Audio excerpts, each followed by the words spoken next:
What's up, YouTube? I'm Jody Flanagan, the BBQ Dad, and we're gonna show you 10 things to never do when you're cooking a steak. All right, so when you're choosing a steak, you're looking for marbling. So never, ever, ever cook a steak that has the minimal or least amount of marbling, right? So I've got all of these steaks kind of like on a scale from 1, 2, 3, 4, 5, 6, 7, 8, on a scale from 8 to 1, all right? So these three are kind of about the same, very minimal marbling. I've even seen steaks, ladies and gentlemen, that if you were just to see a steak that was just this, it would have almost no marbling in it. I've seen steaks like that. They try to sell those at the grocery store. You don't want to purchase those, right? Okay.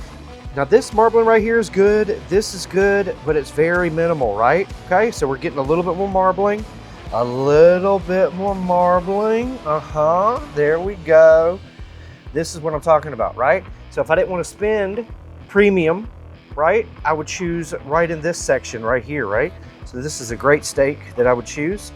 And of course your leaner steaks, you know, like your fillets and your strips, you know, those are gonna have even less marbling, ladies and gentlemen. But if you can choose and pick out the steak with the most amount of marbling, that's gonna give you the best flavor and the best outcome for you. Another thing that you should never, ever, ever do is put your steak directly onto the grill from the refrigerator, right? You need to let it sit on the countertop and allow it to get as close to room temperature as possible. That's gonna give you the most even cooking throughout the entire piece of meat, ladies and gentlemen.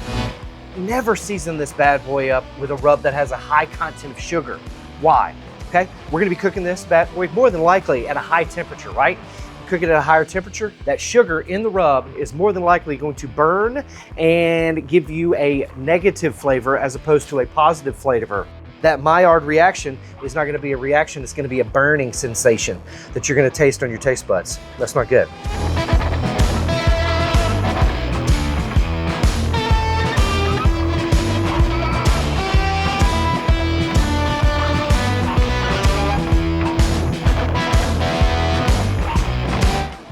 All right, our ultimate goal right now is to create a delicious crustification on the outside of this bad boy, right?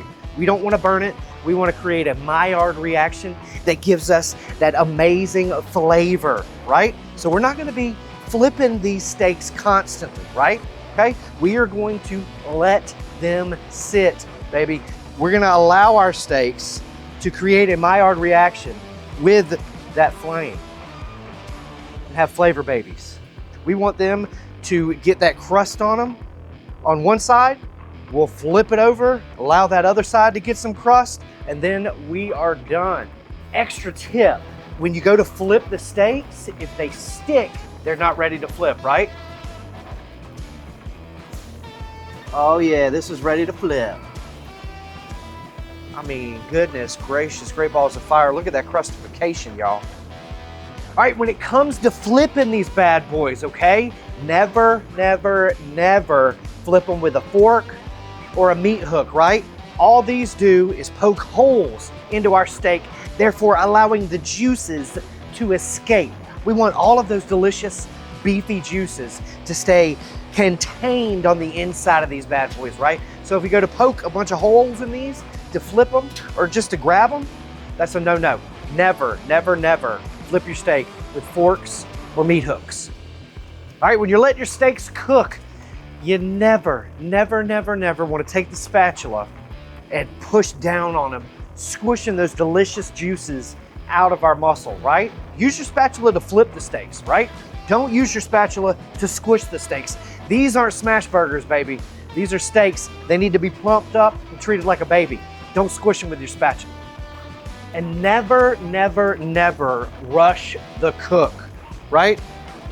These steaks are done when they're done, all right? We're shooting for an internal temperature of 135 degrees, and we're using a trusted thermometer, baby. It takes a little bit to cook them to a proper temperature. It takes a little bit to get that crustification, right?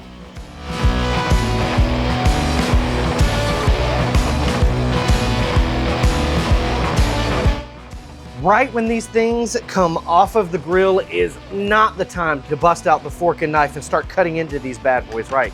Something else never to do is to cut into your steak directly off of the grill, right? Why? Because we've got all of these delicious moisture and flavor molecules bouncing around on the inside of this bad boy, right? And they're stretching themselves out to the outside. What we want them to do is to return back into the center of these delicious steaks, right? So we're just gonna allow these to rest, to naturally go down in temperature, right? After they rest for about 5 to 10 minutes, that's when we're gonna slice into them. So we've let our steaks rest. Now it's time to slice into these bad boys, but it's time to respect the cut, right? So we've got a ribeye here. What we wanna do is we wanna separate our spinalis muscle from our round muscle here. It's separated by fat, okay? Now, our spinalis is running north to south. You can see its grain lines are going in this direction, right? So what we wanna do is we wanna go against that grain, baby. Oh yeah, my favorite cut right here. Oh yes. So we're gonna go against the grain on the spinalis. And the reason why we go against the grain is because it cuts the muscle fibers and allows it to be much more tender. All right, so we've got the round here, right? So all you have to do is kind of bend it a little bit. And now you can see how this steak is separating and running in this direction, right? So we're gonna go against the grain on this bad boy right here. Let's check out the center. And all the rules that we followed, what we did was, oh yes, looks absolutely amazing. Now, another bonus tip is to hit the steak right when it comes off of the grill with that seasoning that you used. That way it can melt into it while it's resting. Woo-wee! Oh, this meat is so good.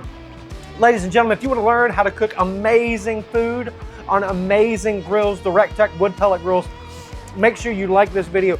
Make sure you subscribe, hit that red rectangle, ring that bell, baby. That way you'll get more information, more content from us. Make sure you follow us on all social media, Instagram, Facebook, Twitter, all of that good stuff. You're subscribed to the YouTube channel. Make sure you ring that bell, set your notifications. That way you know when we go live, ladies and gentlemen. Thank you so much, and look out for the next video. Grab life by the horns, and we'll see you at the recteq.